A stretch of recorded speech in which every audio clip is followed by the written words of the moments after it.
for. We're applying for a grant that's called the Community Connections Grant for People with Disabilities, and it's a grant that is being funded through OCRA and through the Division of Disability Aging and Rehabilitative Services, which is going to provide opportunities to provide some connections and opportunities for people to utilize virtual platforms to be able to connect. And it's specifically directed towards people with disabilities and particularly those individuals who have been isolated throughout the COVID-19 pandemic.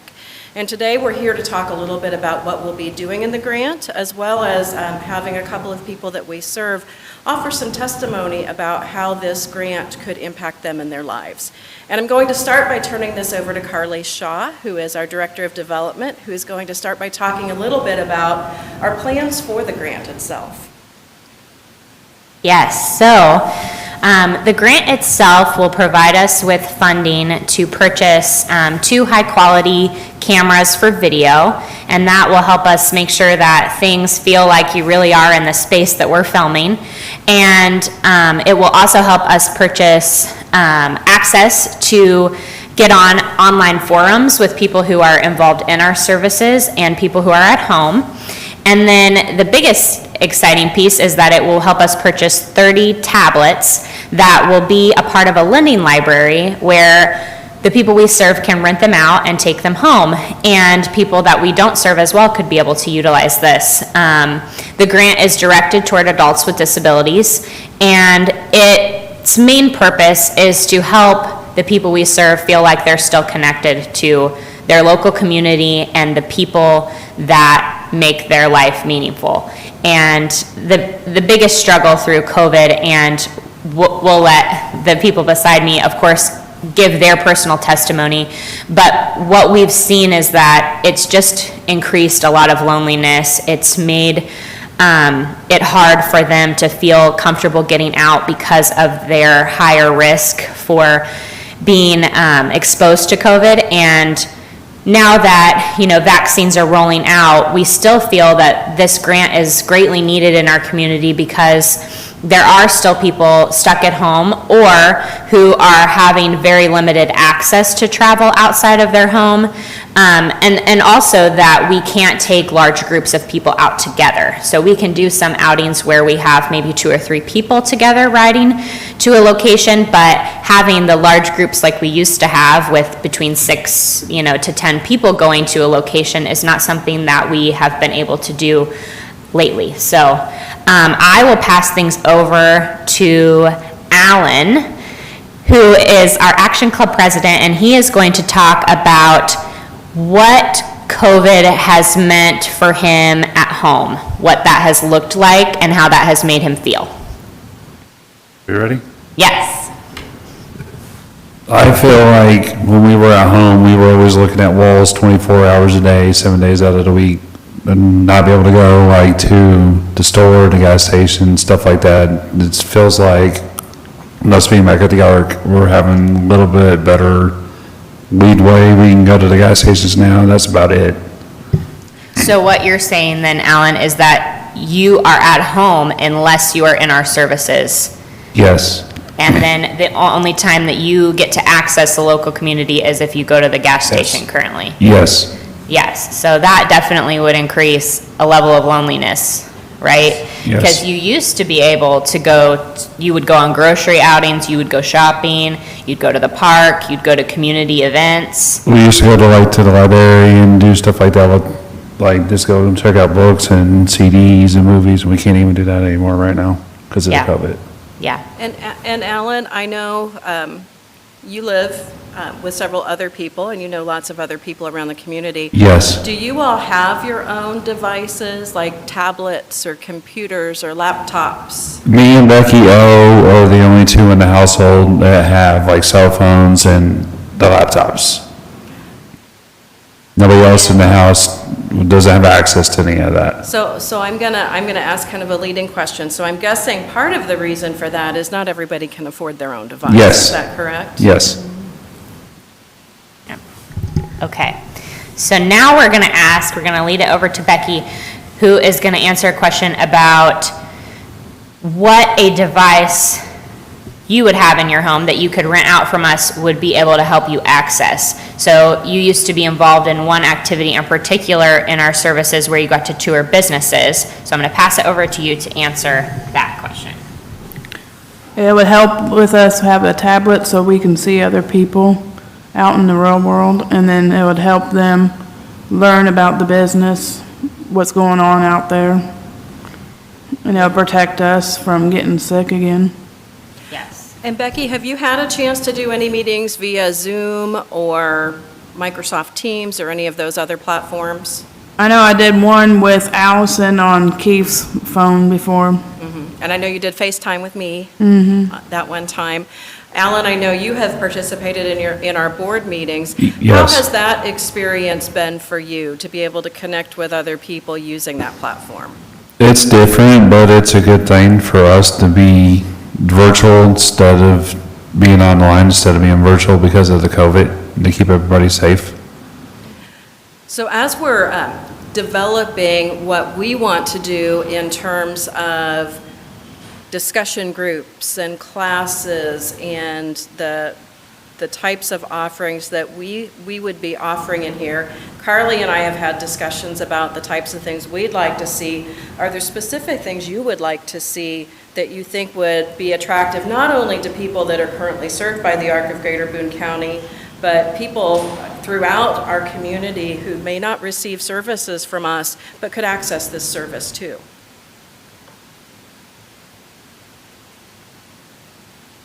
Talked about maybe Action Club, right?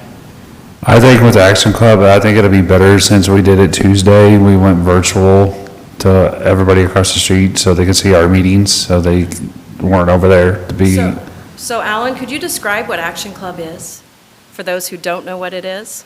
Action Club is a community we do with the Iguanas, and we do like activities like picking up trash, which is May 21st we are doing. We do like pancake suppers, and we just have like general meetings and have people come in and talk to us. So to clarify a little bit, so our Action Club is a service organization that's connected to the Kiwanis. So we do a lot it's completely run by people with disabilities, so it is a self-advocacy group. It's also a part of Self-Advocates of Indiana. And by providing that remotely, again, you could expand beyond our current walls, couldn't you? So that Yes. it's not just people who come in, and we have a couple of people who don't receive services who come to those meetings from time Yes. to time, but it would make it easier for more people to access those Yes. meetings too, wouldn't it?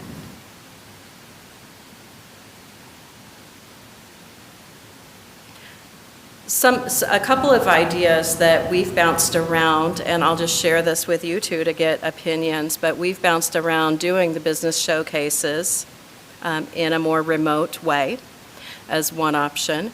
We've also talked about doing some classes, maybe even we've seen some people do online art classes or yoga or other types of just classes that are specific to interests that might include things like some financial literacy and topics like that. Do you think those would be things people would be interested in?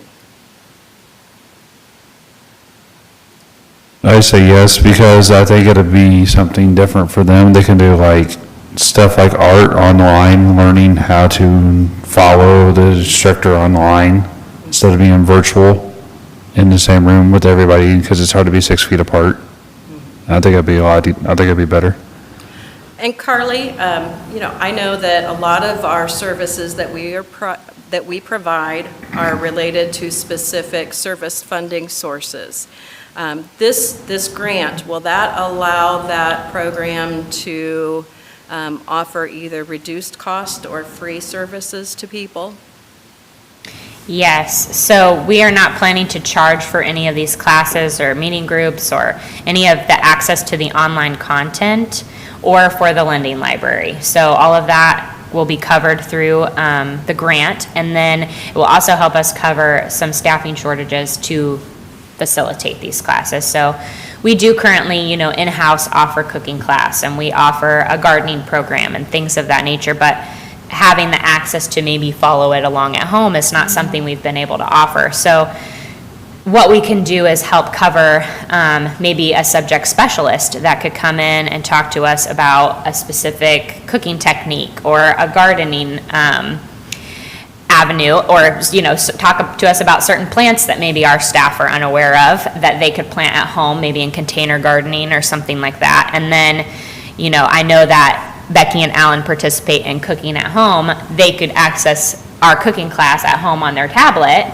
and cook it along with us at home. So it would help them have access to services or just activities that they can be a part of from home, even though they are coming to our services during the day. You guys come to our services to work and earn a paycheck, so those activities might be something that's fun to get involved with when you can't go out as much in the community while you're in your hours at home during the day. And this program could also create some volunteer opportunities for members of our community who would love to share their skills and abilities, but maybe a little bit limited themselves in their ability to get out right now, where they could help with a remote session periodically, correct? Yes. So if anyone is interested in helping facilitate a class or being a subject matter expert on something that we could offer through this, we would love to have you involved. And the way that you can get in contact for us for that is, of course, you could come into our offices at 900 West Main Street here in Lebanon, or you can contact me through my email address or our phone number. So our phone number is 765-482-6815, and you can ask for Carly, or my email address is kshaw, SHAW, @thearcgbc.org. And how will we measure success of this program? I think one of the best ways is if we do a pre-survey of how everyone is feeling, and we've seen one come out by another provider organization that measures the level of loneliness that people have felt through COVID experiences. So you could take a survey and answer your questions for how you feel before we get to roll out the program, and then how you feel after the program. And then you'll also be able to provide information on how many people accessed the different offerings as well. Yeah, and we'll have the library of everything that we have offered saved through an online platform. That way we can see, how many views people have, how many views we've gotten on certain classes and activities. So we'll be able to report on that as well.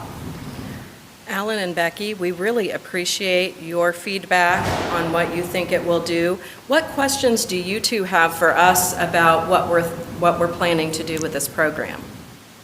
Do you think everybody right now will be on board if we went along with the tablets, and everybody will be able to use them if we teach them? If me and Becky took the classes to teach them how to use tablets, do you think they would learn how to respond and how to do that at home on their own time? Yeah, so I know we had talked internally a few months ago in our services during a break time, didn't we, about teaching a training at the rollout of all of this on how to use a tablet and how to access your Wi-Fi or internet at home. So we'll definitely be doing that with everyone that's interested in renting one and taking one home. The other piece of this is making sure that your home staff or anyone who is providing services to people in your homes will be comfortable with you guys having access to that technology and making sure that you know how to use it safely. So we will work in partnership with them to make sure that they know what we're planning to do through this, and that everyone is going to be safe and having access online. And we've also talked to Alan about making sure that we are using safe platforms, ones that people would have a specific login. They'd have to identify themselves so we know who's on it, so that it is just the people who are supposed to be in those groups who are in those groups. And also, even when we have sessions that are hosted by a subject matter expert, having one of our staff available to help moderate that room to make sure that the conversations are happening the way they need to be, or also monitoring for any behaviors that we might need to correct too. So if someone's making inappropriate statements or being disruptive in the class, we can address that quickly, and also limit access to those individuals who aren't using it properly too. I think for the most part, with people like other ones are gradually, slowly coming back to the ARC, I think it'll be good for them to see what we do and day in and day out when they're not there, so they can be virtual and live, so they can see what we're doing.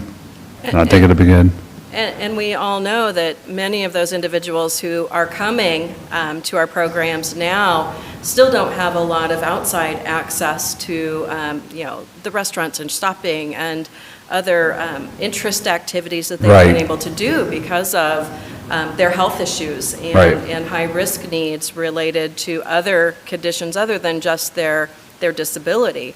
They may have some other health issues that prevent them from being able to get out. So we want to make sure that we have those opportunities. Right.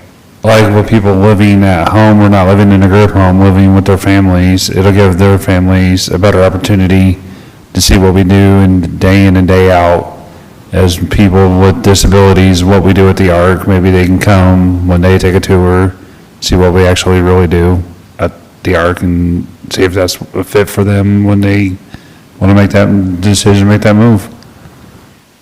And Carly, if I'm remembering right, we've also had some discussion about teaching some of our self-advocates some skills where they could help facilitate many of these meetings as well, is correct? Yes, so, of course, we have our Action Club officers that will be, a part of facilitating Action Club meetings, but one thing I even just had an idea about just now was, maybe we could follow you guys around at work and show people at home what you do for work during the day. And making sure that people know, why work is important to you. And they understand that at home. So we'll also not only be using that to decrease isolation, but educate people about disability issues and empower many of the people we serve to not only build skills, but build some of their confidence in managing these types of things as well, so that eventually those groups may end up being led by many of our self-advocates as the grant moves forward. Yes. Yeah, I think it's important that this grant is self-sustaining. Once we have, the main purchases are for the equipment and to get some of the classes filmed and initially rolling, and then after that, we get to run with it, So we're really looking forward to it, and we're very thankful for a partnership with the city as the recipient and us being the subrecipient of any grant funds that will allow us the opportunity to do this. What other questions do you guys have for us? I think since I came to the Arc, from living at home for so long since I was in high school to living in a group home, it's actually shown me in a really good way to get my foot out the door, learning stuff at the Arc, and eventually to live on my own and have a job outside the community again. It really helps me learning stuff from you guys. Becky, did you have any questions? I think Tuesday when we had our Action Club meeting, it actually opened a lot of people's eyes from the videos we watched about how people can respond to other people if they have questions, how to answer that without getting frustrated and without getting mad, without yelling and stuff like that. I think it opened a lot of people's eyes on Tuesday. 'Cause there was a lot of questions for Keith, and I think Keith answered a lot of it. Kind of helped. And I think we've learned over the course of navigating the pandemic over the last year that use of technology is here to stay, and it is a great way to keep people connected, whether that is people in Lebanon or helping people with Lebanon access contacts with people other places. So we definitely see the value of using that to help people, keep people connected, help keep people informed, and use it as training as well, so that we can keep and offer you guys the same things that many of us have access to every day. But like we've said, many individuals who've been isolated either don't have the resources or haven't had the ability to get out and get those things set up for them, where many of us had to just come up and get those things set up and running very quickly. I think with Tony and the Sheriff's Department coming to talk to us daily when they have time for the Action Club, it kind of opens up what they do outside the community, what they're trying to do at their building, what the isolation and trying to keep everybody safe and letting us know how to deal with all that in the community to be safe. Carly, did you have anything else? No, I just wanted to see if we had anyone ask for, or open it up to say if anyone has asked any public comment from our online platforms, and make sure that we can answer those if we've received any. And if not, we can wrap up. Okay, we haven't received any public comments, so I will send it back to you, Pam, for a wrap up. And thank you all for watching. Yes, and I will echo that. Thank you all for joining us today. Thank you to Carly and Becky and Alan for helping us navigate this conversation and provide some perspective of people with disabilities. I think knowing it's important to you as well helps us reinforce the plan as being a good one and something that we should implement. And we also want to thank the city and our local community and Okra and DDARS for the opportunity for pursuing this grant. We think it could make some great changes in the lives of the people that we support. So thank you all.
Standing here now with Mel Kenyon, a former 7-time USAC midget champion. They're all great. Every win is great. The last one is just as important and as great as the first one. I tell you mentioned the name Mel Kenyon, former Indy 500 veteran. Boy, there's a lot to talk about when we talk about Mel Kenyon. And by golly, here he is right here. Kenyon up top, looks for 4th place on the backstretch of the 28th laps, gets a nose out in front of Norm Young and takes the position. We have won 14 championships, 10 national championships,